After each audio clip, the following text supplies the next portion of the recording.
Estudos para concursos da Lei 866. Uma coisa engraçada, chamada teoria de imprevisão. Nem ideia o que é isso. Sobre contratos administrativos. Deixa eu ver se tem algum resumo no final da apostila. Resumo. O resumo do capítulo dessa coisa estranha chamada teoria de imprevisão, que é um treco, tem separado em conceito, fato principiália, a lei administrativa, fato da administração, caso fortuito e força maior, e interferências previstas e equação do equilíbrio econômico-financeiro. Dando uma olhada, conceito de estudo aqui. Teoria, conceito.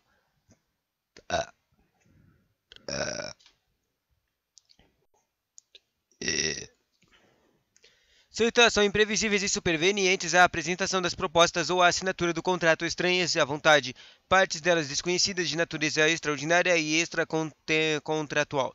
Aplicado também aos fatores previstos, porém, de consequências incalculáveis. Fato príncipe, área administrativa. Então, determinação estatal geral imprevista e imprevisível, positiva ou negativa que onera com substancialmente a execução do contrato administrativo.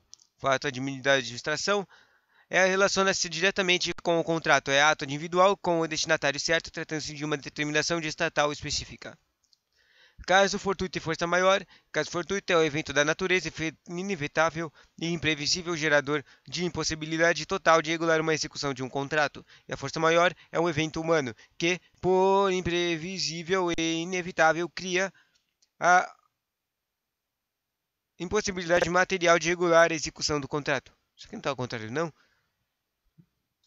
O força maior não é evento da natureza e o caso fortuito não é evento humano? Agora eu estou confuso. E as interferências imprevistas são, diferentemente da teoria de imprevisão, agora que eu estou entendendo com essas coisas que está falando aqui, basicamente essa coisa de teoria de imprevisão é sobre coisas de prever as coisas, né? Situações que não são imprevisíveis, que são imprevisíveis, na verdade. E supervenientes, que não dá para prever. Eu não estava entendendo isso, mas agora deu para sacar. Em previsão, as interferências imprevistas pré-existem à assinatura, sendo, contudo, reveladas surpreendente e excepcionalmente quando da execução do contrato. Uma coisa que não dava para descobrir, né?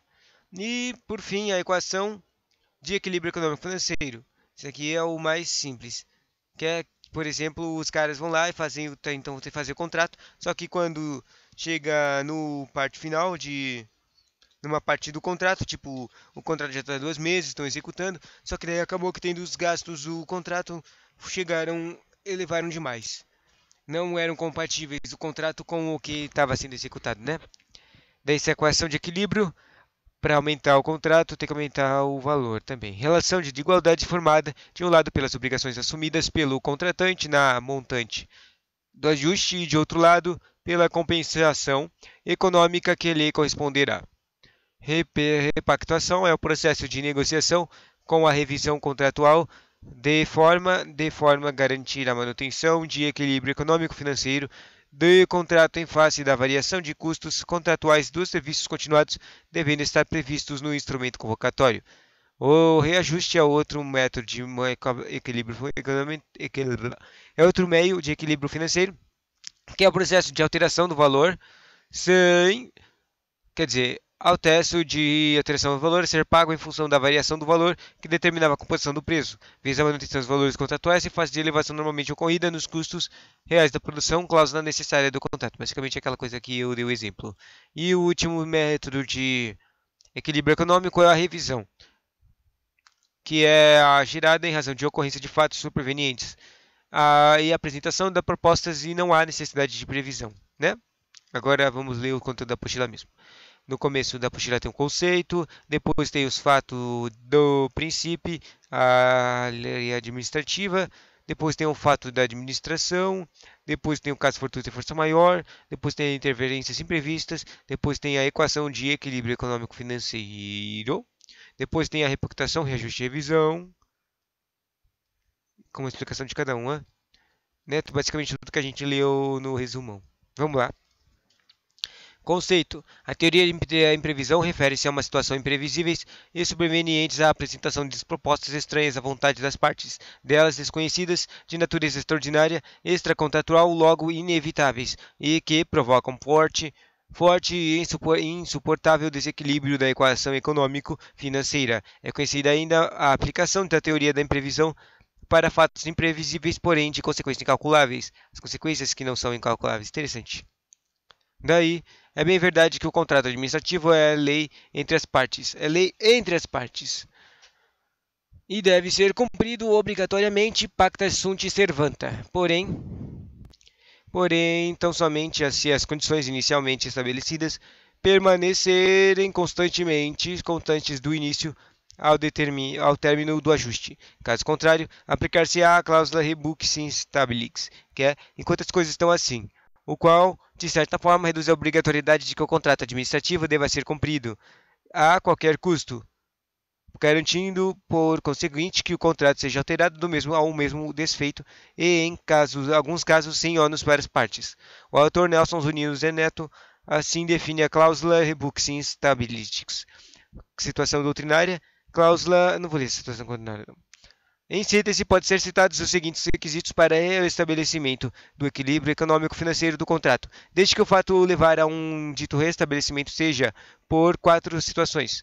Primeiro, seja dotado de imprevisibilidade razoável, ou seja, não dava para prever, né? Que nem por isso que se chama teoria de imprevisibilidade. Quanto a duas coisas, a sua ocorrência ou quanto à sua consequência, o feito ou o futuro. Fato, pode-se também dizer que seja um fato imprevisível ou de consequências imprevisíveis. Bom, depois também pode restabelecer pelo estranho a vontade das partes. As vontades das partes mudaram. Segundo, excessiva para estabelecimento de excessivamente oneroso em relação a uma das partes, né, para equilibrar depois. E por fim, mudar o equilíbrio, restabelecer o equilíbrio econômico por causa de correspondente à alha, que é o risco. Não sabia que ela significava risco, é interessante. Extraordinária e extracontratual, logo não o simples risco empresarial comum aos contratos de modo geral. Depois disso tem o fato do príncipe, que é a alha administrativa, ou seja, risco administrativo. A Lei 866 acolheu expressamente a aplicação da teoria da imprevisão aos contratos administrativos, no entanto, não nos forneceu conceitos das situações que enseja. Vejamos o que estabelece a linha D do inciso 2 do artigo 65. Para restabelecer a relação entre as partes que pactuaram inicialmente entre os encargos do contrato e a retribuição da administração para ajuste de remuneração das obras e serviços, para ajuste da remuneração de obras, serviço ou fornecimento, objetivando a manutenção do equilíbrio econômico-financeiro inicial do contrato, na hipótese de sobreviverem fatos imprevisíveis ou previsíveis, porém de consequência incalculáveis, retardadores ou impeditivos da execução do ajustado, ou ainda em caso de força maior, ou caso fortuito ou fato do príncipe, configurando a lei econômica extraordinária e extracontratual. Como se vê, não há conceito estabelecido pela norma para as hipóteses de aplicação de teoria de previsão. Não tem norma explicitando ela, mas ela está lá. Passamos a ver um assunto, então, a partir de ensinamentos doutrinários. O fato do príncipe decorre do ato geral, leis e regulamentos, por exemplo, de poder público, não como uma parte contratual, que seja Estado e administrador, mas como do tipo de Estado imperial, que significa um uso de supremacia. E assim, definido por Lopes Meireles numa frasezinha. É toda determinação estatal, geral, imprevista e imprevisível, positiva ou negativa, que onera substancialmente a execução do contrato administrativo. Bobão, né? Acrescenta-se a definição da circunstância de o fato do príncipe refletir apenas indiretamente sobre o contrato, pois, sendo fato geral, incide sobre todas as situações jurídicas, inclusive sobre o contrato administrativo em andamento alguém duvida de que um aumento expressivo e inesperado de determinado tributo ou inflação, a situação de toda a que a todos alcança? Sim, não é uma situação que todos alcança. Por exemplo, um aumento de um tributo ou de um salário mínimo e a proibição de circular determinado material-prima, enfim, situações que fariam e a todos alcançam. Podem provocar fato de princípio negativo. Já a redução de alíquota de imposto de importação para determinada matéria-prima tende a acarretar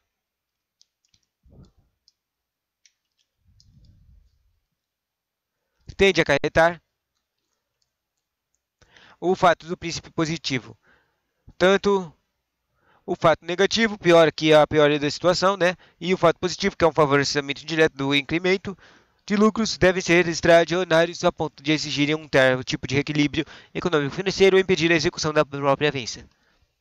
Note que, de fato, o príncipe não decorre sobre o modo de motos ilícitos, de atos ilícitos do Estado, mas sim de coisas que afetam todo mundo por responsabilidade de reequilibrar um contrato, mas se aproxima de uma uma responsabilidade de natureza objetiva. Em síntese,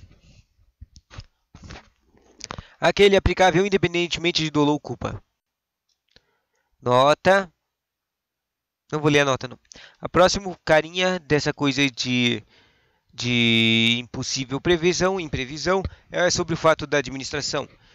De início, é oportuno esclarecer que o fato da administração não se confunde com o fato do príncipe. Este é um fato que incide de forma reflexa no contrato, tendo a natureza de ato normativo e por isso a determinação estatal geral que acaba desequilibrando a economia do contrato. Já o fato da administração relaciona-se diretamente com o contrato. É ato indivisível com o destinatário certo. No caso, recai exclusivamente sobre a empresa contratada, sendo assim uma determinação estatal específica. Embora distintos, têm efeitos bem próximos, pois, a depender do caso concreto, podem acarretar a rescisão de contrato ou a necessidade de revisão dos valores inicialmente acordados. A conduta omissiva e comissiva do poder público enquanto parte contratante ou torna impossível a execução do contrato, de onde surge a necessidade de rescisão, ou provoca um forte desvelamento da equação econômico-financeira quando se faculta a revisão contratual. Os incisos 13, 14 do Estatuto de Licitações fornecem nos exemplos dos fatos da administração a supressão por parte da administração de obras, serviços ou compras, acarretando modificação do valor inicial do contrato, além de limite permitido no parágrafo 165 desta lei do Estatuto de Licitações, tá? A suspensão da sua execução por ordem estrita da administração por prazo superior a 120 dias, salvo em caso de calamidade pública, grave perturbação de ordem interna ou guerra, ou ainda por repetir a suspensão de totalizarem o mesmo preço, independentemente do pagamento e obrigatoriedade de indenizações pelas sucessivas e contratualmente imprevistas desmobilizações, imobilizações e outras previstas. Assegurado ao contratado, nesses casos, o direito de optar pela suspensão do cumprimento das obrigações assumidas até que seja normalizada a situação. O atraso superior a 90 dias dos pagamentos devidos pela administração decorrentes de obras, serviços ou fornecimentos ou parcelas destes, já recebidos ou executados, salvo em caso de calamidade pública, grave perturbação de ordem interna ou guerra, assegurando ao contratado o direito de optar pela suspensão do cumprimento de suas obrigações até que seja normalizada a situação, e a não liberação por parte da administração da área local ou objetos para execução de obras, serviço ou fornecimento nos prazos contratuais, bem como das fontes materiais naturais específicas do projeto. Sinceramente, não entendi direito essas coisas da lei seca, não. Próximo ponto, caso fortuito ou força maior. Antecipa-se que a doutrina não é unânime quanto a esses conceitos, tá? A força maior é definida como sendo um efeito humano, que, por imprevisível e inevitável, cria uma impossibilidade material de regular execução de contrato. São exemplos a greve de barilice e os transportes ou fabricação de um produto de qual depende a regular execução de contrato. Já no caso fortuito, é um evento da natureza, que é também inevitável e imprescindível, gerador de impossibilidade total de regular execução. São exemplos tufões, inundações, que não sujeita a esse tipo de fenômeno, e uma região que não está sujeita a esse tipo de fenômeno também. Bom, ainda o autor ensina que o evento imprevisível, mais inevitável, ou imprevisível, mas inevitável, tá falando soma assim, ó. Primeiro, ele era imprevisível, não dava para prever ele, mas ele era evitável. Se tivesse feito certas coisas, dava para evitar que os danos acontecessem. E o segundo, ele era imprevisível, mas e também ele é inevitável. Ou seja, num tem uma ação que vai dar um resultado que dá um resultado, mas em outro não tinha como evitar. Mas superável quanto aos efeitos incidentes sobre a execução do contrato, não constitui caso fortuito de força maior. Nesse caso, a solução será a recomposição de equilíbrio econômico-financeiro do contrato administrativo para que se afaste o eventual enriquecimento sem causa por pauta da administração. Afinal, o maior ônus da empresa em cumprir as cláusulas contratuais deve ser compensado com ganhos financeiros correspondentes.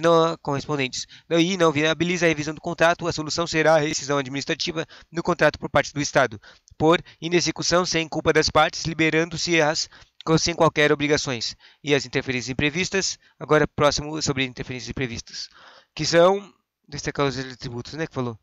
As interferências ou sujeições imprevistas não se confundem com as hipóteses anteriores de teoria de imprevisão. Elas surgem após a assinatura do contrato. São supervenientes. As interferências imprevistas previstem a assinatura, sendo, contudo, revelada surpreendente e excepcionalmente quando está executando o próprio contrato. Ou seja, é uma coisa que era desconhecida pelas partes. Acho que dá para criar uma imagem aqui. Um exemplo disso é quando você vai construir alguma coisa, né? Você vai ter que cavar. Normalmente vai ter que cavar alguns metros debaixo da terra. Só que imagina que lá eles foram construir debaixo da terra. Aí aconteceu que eles encontraram algumas coisas que não era impossível de prever. Por exemplo, gás natural, ou eles, por exemplo, encontraram alguma ruína, ou, por exemplo, encontraram alguma coisa biológica aí. Bom, pois não impede, tipo, afeta algum setor da vida, né? Bom, pois não impede o prosseguimento do contrato, pois apenas a torna mais oneroso, razão pela qual acarretará a necessidade de uma revisão da equação econômico-financeira. Um bom exemplo de interferência imprevista dá-se quando uma obra para a construção de um túnel, a empresa contratada defronta-se com um terreno rochoso, quando nos estudos preliminares o objeto da licitação apontava que não existia para a existência de um terreno que era do tipo arenoso, não tão rochoso. Se você não dá para entender, obviamente é muito mais difícil cavar através de uma pedra. Né? Ela é uma pedra. Né? Mas é muito mais fácil cavar na areia, né? Bom, é uma areia, né? Você já tentou cavar pedra e já tentou cavar na praia? Totalmente diferente. Bom, o valor estimado da obra pode mudar substancialmente, que pode exigir a necessidade de recomposição até do equilíbrio financeiro econômico. A doutrina cita também o encontro de um lençol freático, por exemplo, na construção de um túnel, a passagem subterrânea na canalização de dutos, ou não revelados no projeto de execução. Bom, finalmente, para terminar, sobre essa tal equação. Mas a equação é uma coisa que tem mais conteúdo da apostila. A equação de equilíbrio econômico-financeiro visa falar sobre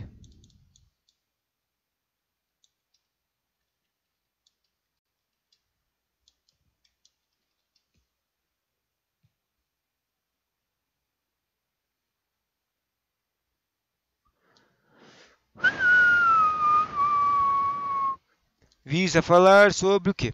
Equação. De um lado temos as obrigações do poder público, o preço a ser pago. No outro, os encargos assumidos pela própria empresa. E há essa adequação entre o objeto de licitação e o preço, e que a doutrina chama de equação de equilíbrio econômico. Dos dois lados. Obrigações e encargos. Preço a ser pago. Bom?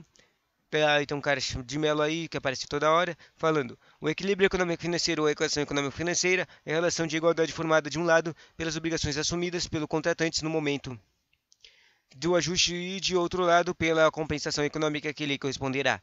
Acrescenta o ilustre autor, de coisas de cláusulas financeiras não serem alteráveis unilateralmente pela própria administração. Está escrito no artigo 58. O regime jurídico dos contratos administrativos instituídos por essa lei confere à administração, em relação a estes, certas prerrogativas. Uma delas é a de modificá-los unilateralmente para melhor adequação das finalidades do interesse público respeitado os direitos de contrato. Do contratado, claro. Isso aqui basicamente é a situação em que, por causa de força maior, os interesses da administração aumentar, por exemplo, a construção, a obra. Um dos exemplos que pode ser usado nos tempos atuais seria o hospital de campanha quando estava cheios os hospitais da Covid, certo? Daí, se a previsão que aumentasse, tivesse a previsão de aumentasse os casos, daí eles aumentavam mais a construção, entendeu? Bom, as cláusulas As cláusulas econômicas tem um parágrafos extras no artigo 58 que diz: as cláusulas que são econômico-financeiras e monetárias dos contratos administrativos elas não podem ser alteradas sem uma prévia concordância do contratado. Em segundo, na hipótese do inciso 1 deste artigo, as cláusulas econômico-financeiras do contrato deverão ser revistas para que mantenha seu equilíbrio contratual. Também. Podemos informar que a aplicação das hipóteses de teoria de previsão, além de possibilidade de extensão do prazo de contrato, e rescisão sem culpa das partes deve levar a um equilíbrio em equação econômico-financeira. E agora, não quero ler o acordão, não. Só agora, não tô mais com saco. Não quero ler as norminhas. Só vou ler de novo o que é repactuação, reajuste e revisão. Repactuação, repactuação. Um novo pacto. Averbe-se que a correção monetária é simples, a variação numérica expressa de um mesmo valor que permanece inalterado e tão somente passa a ser expressivo por números diferentes, como sua justificativa óbvia é impedir que o credor, por força da erosão da moeda, receba menos que o efetivamente devido e, correlatamente, impedir que a inadimplência se enriqueça indevidamente, beneficiando-se da própria mora, a cabimento dela, em tal caso, independe de previsão edital ou do contrato. É claríssimo, pois, que enquanto existirem índices que oficialmente retratam o desgaste da moda não há como fugir à correção monetária no caso de pagamentos em atraso. Recentemente foi editado o... Não, isso aqui já é mais coisa. Próximo, reajuste. O reajuste, embora consista, tal como de correção monetária, em fórmula adrede concebida para preservar o conteúdo econômico, financeiro e do reajuste de modo fluido, simples e pacífico, tem compostura e objeto completamente diferentes dela. O que se pretende com ele, como o seu próprio nome indica, é alterar o valor a ser pago em função da variação do valor que determinava a composição do preço. Expliquemo-nos. Como é a questão estabelecida? Não quero explicar. Pula. Próxima revisão. O que é isso? Já é a recomposição de preços, por vezes denominada como uma revisão de preços. Tem lugar naqueles casos de manutenção de equilíbrio econômico-financeiro e não pode ser efetuado ou eficazmente efetuada pelos reajustes, pois se trata de considerar as situações novas e suscetíveis a serem por estes corretamente solucionáveis. E assim termina, né? A teoria da imprevisão! Conteúdo